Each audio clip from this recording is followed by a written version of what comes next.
Hey, it's Chase here, and this is a review of my Traxxas Slash. Well, it's not really a slash; it's more of a rustler that I took the front end and the rear end off of, and got a chassis, the skid plates, and everything, and put it together and made it into a slash. But it's kind of more like a slash.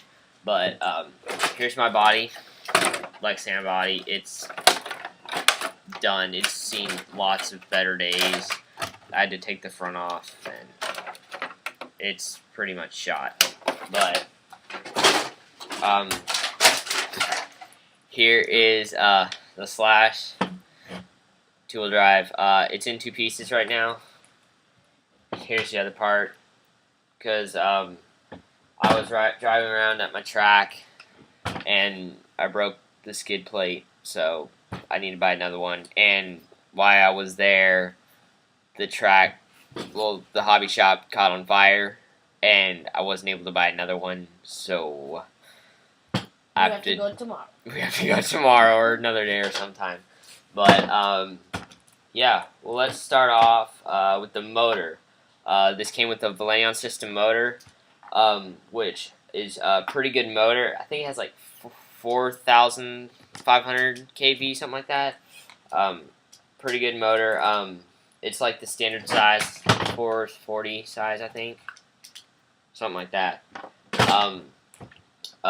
Yeah, it has pretty good power. I'm able to do wheelies with a LiPo battery. Pretty good if I stiffen up my back shocks. Let's see here. It's stupid durable. Like, stupid durable. You worry about, like, screws backing out. Like, I've had a couple screws back out. I just put on some of this, Loctite right here. Stuff works amazing. Put some Loctite on there. 70 weight shock oil gives it some of that edge, so it doesn't like screw up a lot or anything. It doesn't bottom out a lot, as you see. It has quite a bit. The steering servo is might need to be upgraded. Like for bashing, it's fine, but if you're doing like hardcore racing or something, you might want to like a higher torque one, because it's kind of like if you hit something, it'll screw it up a lot, and it'll go everywhere. I heard this one strips easily. I think that's what a lot of people say, but it hasn't happened to me. Yeah, I know. I've had the servo. I had this servo for two-wheel drive. I haven't stripped it. He's had it. He hasn't stripped it. I had it on my 4x4 right here, and I haven't stripped it. So we haven't had any really problems with that.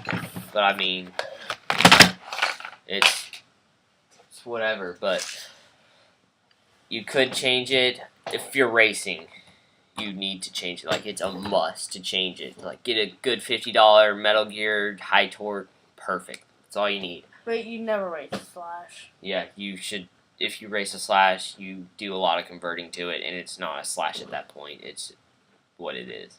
But bumpers, you can go with RPM bumpers, which are pretty good, but these are pretty good because they're kind of bendy. But what happens over time is that the case hits it, and whenever it bends the case backwards. Correct. And cracks it. Because see, look, it bends quite a bit, and so it cracks the case really easily, so you might want to get an RPM stiff one. But if you get an RPM stiff one, get skid plates.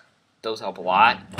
And then RPM rear bumper, same thing, same deal, kind of. It kind of bends a little bit. Not really with the two-wheel drive because it has a lot of stiffness to it, but definitely with the 4x4, do that.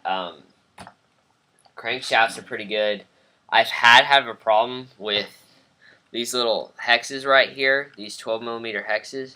They strip the crap out of the wheels. Like I have so many where they're stripped like completely out.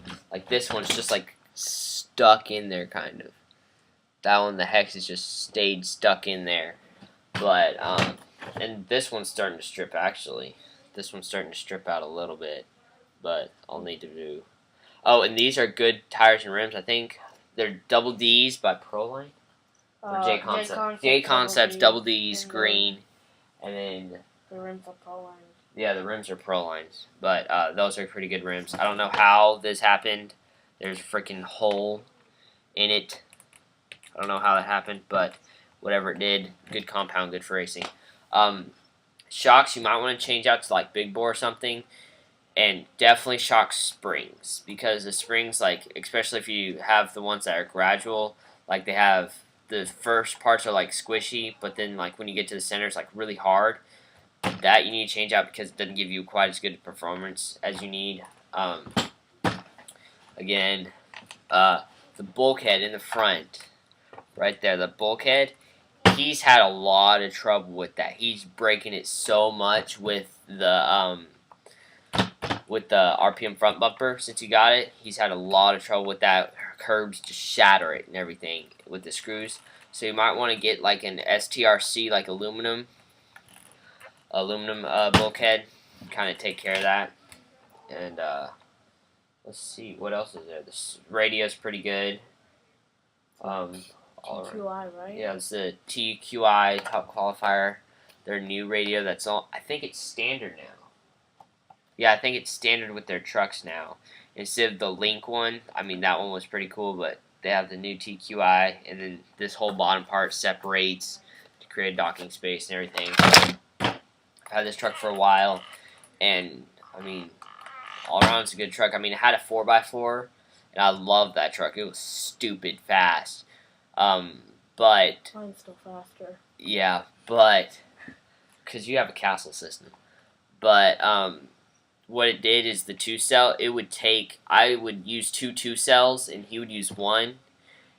So it'd take me 2 for him to use 1 cell batteries, because like this drains it twice as fast. So I would need to take 2, as he needs to take 1 for the same amount of running time, which I kind of got pissed at. But that's why I bought 2 batteries. But I mean, so that's why I kind of converted it, and now I have the same running time, which is pretty good. I'm pretty happy with that. The batteries I have are the GeForce 6000 mAh 50C. I think, yeah, 50C packs. I've had no trouble with these packs. Of course, they're like $30 from ValueHobby.com, which pretty cheap. But I mean, I don't expect these to last like really long. So I mean, I can get them really cheap and stuff like that. He has Gens Ace, so that's pretty good. Can't really think of anything else. You might want to upgrade to A-arms, but I've never broken these A-arms, and he's never broken A-arms on his tool drive. Only rear. Only rear. He's only broken like 1 ever. But that's about it for that.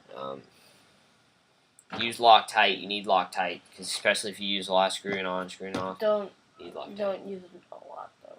Yeah, don't use too much. You strip it. Yeah, or you strip it out really good. So it's just about it. But that's all I can really think of right now. But thanks for watching. If you have any comments or questions or anything, post them up down below. Be a real big help to me. If you know something that I don't, feel free to tell me that, because the more knowledge I need, the better it is, and everything like that. And subscribe up there, and yeah. I'll check you guys later. Thank you.